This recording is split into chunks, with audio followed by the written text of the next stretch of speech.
Hello viewers, আসসালামু আলাইকুম, welcome to another video. Viewers, আজকে একেবারে গরম টাইপের একটা ফোন নিয়ে কথা বলবো, রিয়েলমির একটি ডিভাইস। ভিউয়ার্স, রিয়েলমি GT2 সিরিজের ফোনগুলো নিয়ে বেশ জল্পনা কল্পনা চলছিল। মেইন কারণ ছিল এর ডিজাইনটা। আমরা কিছুদিন আগের একটি ভিডিওতে এর ডিজাইন সম্পর্কে বিস্তারিত আলোচনা করেছিলাম, অর্থাৎ এর আসল ডিজাইনটা আমি আপনাদেরকে দেখিয়েছিলাম সেই ভিডিওতে। চাইলে আপনারা ডিসক্রিপশনে ক্লিক করে ভিডিওটা দেখে আসতে পারেন। সো ভিউয়ার্স, গতকালকে ফোনটা চায়নার বাজারে অফিসিয়ালি লঞ্চ হয়ে গিয়েছে, অর্থাৎ কিছুদিন পরে হয়তো এটা গ্লোবালি, দেন বাংলাদেশেও আমরা এই ফোনটা পেয়ে যাব। এ বাদেও এই ফোনটার বেশ কিছু লিকস ভাইরাল হয়েছে। সো সেই সব বিষয় নিয়ে আজকের ভিডিওতে কথা বলবো। অ্যান্ড ভিউয়ার্স, এই ফোনের সব থেকে হাইলাইটেড যে বিষয় সেটা হচ্ছে এটাতে থাকছে স্ন্যাপড্রাগনের latest processor Snapdragon 8 Gen 1। And camera সেকশনে থাকছে 50 মেগাপিক্সেলের ক্যামেরা সেন্সর, ব্যাটারি সেকশনে থাকছে 5000 মিলিঅ্যাম্পিয়ারের ব্যাটারি ব্যাকআপ। এই সব কিছু মিলে এটি রিয়েলমির একটা সুপার ডুপার ফ্ল্যাগশিপ ফোন হতে চলেছে। সো পুরো ভিডিও জুড়ে আমি মাইক থাকছি আপনাদের সাথে। আপনারা দেখছেন টেকটক উইথ মাইন। ভিডিও শুরু হওয়ার আগে যারা এখন আমাদের চ্যানেলটি সাবস্ক্রাইব করেনি তারা এখনই সাবস্ক্রাইব করে পাশে থাকা বেল আইকনটি প্রেস করে দিন।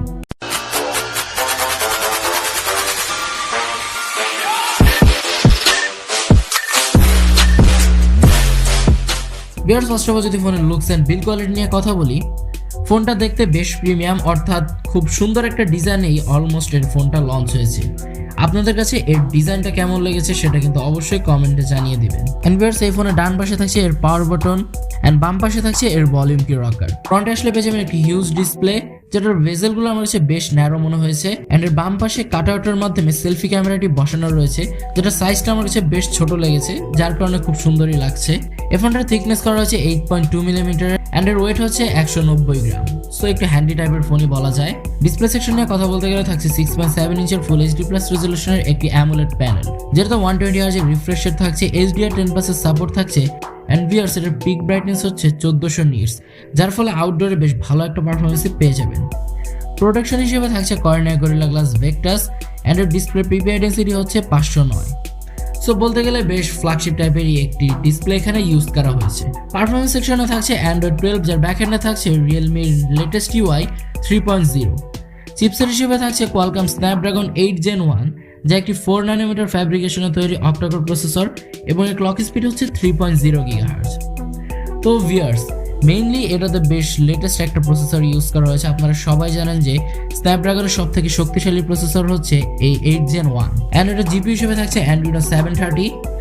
অ্যান্ড ভিউয়ার্স, এর গেমিং পারফরমেন্স নিয়ে তেমন বিস্তারিত আলোচনা করবো না, কারণ এই ফোনটা এখনো গ্লোবালি লঞ্চ হয়নি।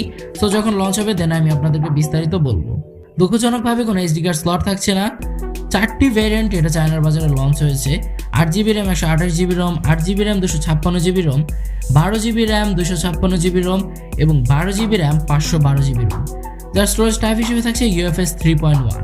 এবার যদি ক্যামেরা সেকশন নিয়ে কথা বলি, এই ফোনে থাকছে 50 মেগাপিক্সেলের একটি মেইন শুটার, যেটাতে OIS এর সাপোর্ট থাকছে, অর্থাৎ অপটিক্যাল ইমেজ স্টেবিলাইজেশনের সাপোর্ট থাকছে। সেকেন্ডে আমি ফার্স্ট টাইম দেখলাম একটি 50 মেগাপিক্সেলের আলট্রাওয়াইড ক্যামেরা এখানে ইউজ করেছে রিয়েলমি। থার্ডে থাকছে একটি 3 মেগাপিক্সেলের মাইক্রোস্কোপ, যেটা 40x ম্যাগনিফিকেশনে তৈরি। তো ক্যামেরা সেকশন নিয়ে কথা বলতে গেলে একেবারেই ফ্ল্যাগশিপ বলা যায়। 50 মেগাপিক্সেলের একটি আলট্রাওয়াইড ক্যামেরা ইউজ করা হয়েছে, 50 মেগাপিক্সেলের মেইন শুটার রয়েছে, OIS এর সাপোর্ট থাকছে, সবকিছু মিলে একেবারেই জোস। অ্যান্ড ভিডিও রেকর্ডিংয়ের ক্ষেত্রে আপনারা 8K পর্যন্ত ভিডিও রেকর্ড করতে পারবেন এই ফোন দিয়ে, যেটাতে জাইরো EOS এর সাপোর্ট থাকবে। ফ্রন্টে থাকছে একটি 32 মেগাপিক্সেলের সেলফি ক্যামেরা, যেটাতে আপনার 1080p 30 fps এর রেকর্ড করতে পারবেন। এই ফোনে থাকছে ডুয়াল স্টেরিও স্পিকার, যেটা সাউন্ড কোয়ালিটিও বেশ ভালো। থাকছে না 3.5 মিলিমিটারের হেডফোন জ্যাকটি।